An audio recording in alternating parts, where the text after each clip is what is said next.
ಮುದ್ದಿನ ಮಗಳನ್ನ ಮದುವೆ ಮಾಡಿಕೊಡಲ್ಲ ಎಂದ ಸೋದರ ಮಾವ. ಕೂಗಿ ಕೂಗಿ ಕರೆಯುತ್ತಿರೋ ಪ್ರೀತಿಸಿದ ಹುಡುಗಿ ಸಿಗೋದಿಲ್ಲ ಎಂದು ನೇಣಿಗೆ ಶರಣಾದ ಯುವಕ.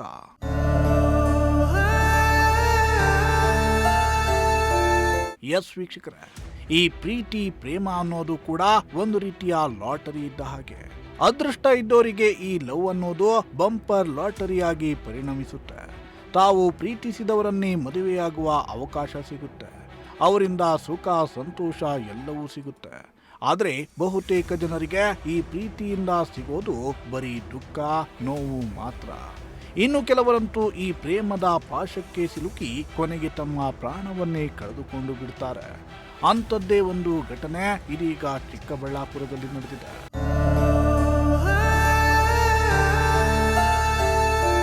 ಹೌದು, ಚಿಕ್ಕಬಳ್ಳಾಪುರ ತಾಲೂಕಿನ ಅಜ್ಜವಾರ ಗ್ರಾಮದಲ್ಲಿ 27 ವರ್ಷದ ಯುವಕ ಮಂಜುನಾಥ್ ತಾನು ಪ್ರೀತಿಸಿದ ಹುಡುಗಿ ಸಿಗಲಿಲ್ಲ ಎಂಬ ಕಾರಣಕ್ಕೆ ಮನನೊಂದು ನೇಣು ಬಿಗಿದುಕೊಂಡು ಆತ್ಮಹತ್ಯೆ ಮಾಡಿಕೊಂಡಿರುವ ಘಟನೆ ನಡೆದಿದೆ.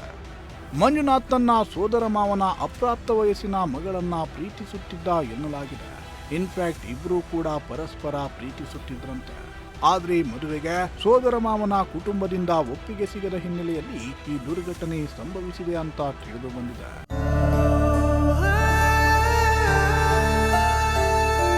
ಮೃತ ಯುವಕ ಮಂಜುನಾಥ್ ನಿನ್ನೆ ತನ್ನ ಪ್ರೇಯಸಿಯ ಹುಟ್ಟುಹಬ್ಬ ಇದ್ದ ಕಾರಣ ಸೋದರ ಮಾವನ ಮನೆಗೆ ಹೋಗಿದ್ದಂತೆ. ಅಲ್ಲಿ ಈ ಪ್ರೀತಿಯ ವಿಷಯದ ಬಗ್ಗೆ ಮಾತುಕತೆ ಕೂಡ ನಡೆದಿದೆ ಎನ್ನಲಾಗಿದೆ. ಏನು ಮಾತುಕತೆ ಆಯ್ತೋ ಏನೋ ಗೊತ್ತಿಲ್ಲ. ಆದರೆ ಮದುವೆಗೆ ಹುಡುಗಿಯ ಮನೆಯವರು ಒಪ್ಪದ ಕಾರಣ ಮನನೊಂದು ಅಜ್ಜವರ ಗ್ರಾಮಕ್ಕೆ ವಾಪಸ್ ಆಗಮಿಸಿದ ಮಂಜುನಾಥ್ ತನ್ನ ಮನೆಯಲ್ಲಿ ನೇಣು ಬಿಗಿದುಕೊಂಡು ಸಾವಿಗೆ ಶರಣಾಗಿದ್ದಾನೆ. ಯುವಕನ ಸಾವಿನ ಬಗ್ಗೆ ಆತನ ಪೋಷಕರು ಅನುಮಾನವನ್ನ ವ್ಯಕ್ತಪಡಿಸಿದ್ದಾರೆ. ಸರ್ ಅದೇ ಬರ್ತ್ಡೇಗೆ ಹೋಗಿದ್ದ, ಹುಡುಗಿ ಬರ್ತ್ಡೇಗೆ ನಾನು 100ಕ್ಕೆ ಹೋಗಿ ಅದು ಅಲ್ಲಿ ಏನು ಮಾತಾಡ್ಕೊಂಡ್ರೋ ಏನಿಲ್ಲ ನನಗೆ ಗೊತ್ತಿಲ್ಲ.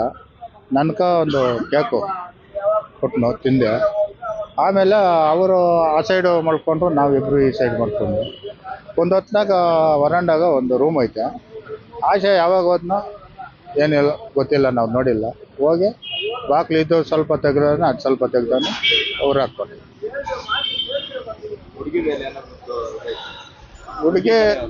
ಹುಡುಗಿ ಕರೋರ್ದು ಅವರು ಅವಾಗ ಬದಿಸ್ತಾ ಇದ್ರು. ನೀನು ಬರಬೇಡ, ಯಾಕೆ ನೀನು ಬರೋದು, ನೀನು ಕೊಡಲ್ಲ ಅಂತೇನೋ ಅನ್ಕೊಂಡವ್ರೆ ಅಂತ ಅದೊಂದು ಗೊತ್ತು.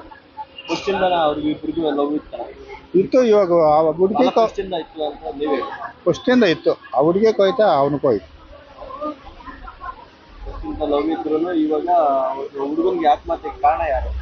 ಆತ್ಮಹತ್ಯೆ ಕಾರಣ ಅವರೇ. ಇನ್ನು ಅಲ್ಲಿಂದ ಬಂದು ಇದಕ್ಕೆ ಹೋಗವನೆಲ್ಲ, ಬರ್ಡೇಕ್ಕೆ ಎಲ್ಲ ಹೋಗವನೆಲ್ಲ. ಇವಾಗ ಹಂಗ ಮಾತಾಡ್ತಾನೆ ಅವ್ರದ್ದೇ ಕಾರಣ.